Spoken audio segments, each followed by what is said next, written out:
some more interesting questions coming in along these IT lines that I want to get to, because this is obviously quite important. It's a great conversation. I'm really fascinated by what's going on, internally in terms of IT adoption, and encouraged by it, to be honest with you.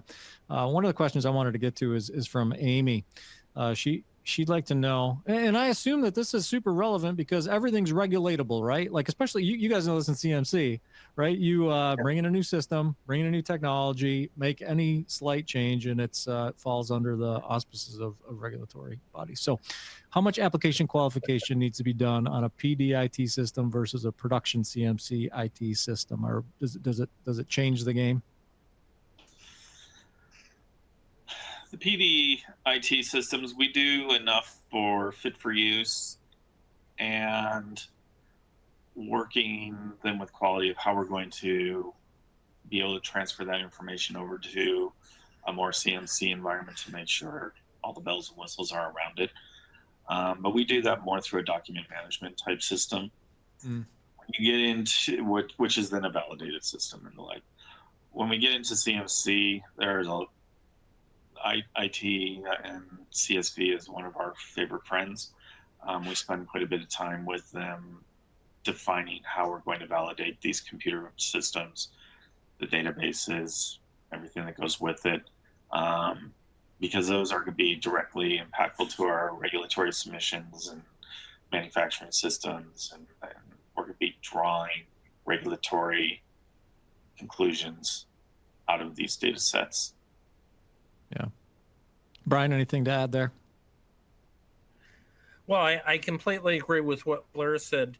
I mean, I think it goes without saying that from a regulatory perspective, the expectation is that all systems that are used in a manufacturing process will have undergone adequate qualification before use, their IQ, OQ, PQ, so to speak, and PPQs to validate the use of the equipment, in a manufacturing setting.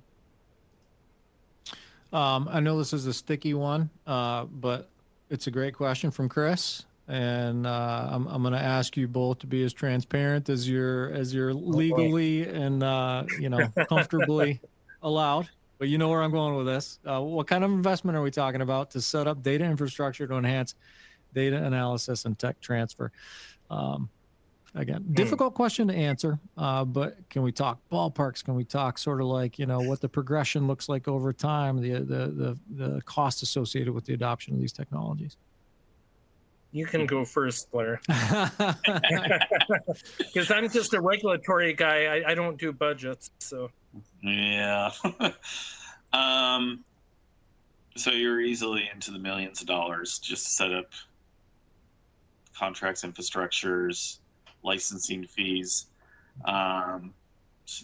maintenance of these types of activities. We budget in the neighborhood of, for our organization size, around 10 million per year just for maintenance of current systems. And then we will go anywhere, depending on the budget year, 10 to 20 million for potentially new investment into infrastructure, IT infrastructure. It depends on how elaborate we're getting, given there's multiple organizations we go across.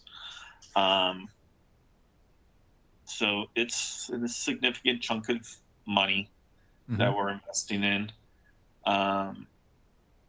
Because one of the other things with a lot of our manufacturing being done at third parties is to develop with them the portals to be able to move information from their systems into our systems in a compliant manner. So there's just a lot of trying to synergize on systems and protocols and security and people.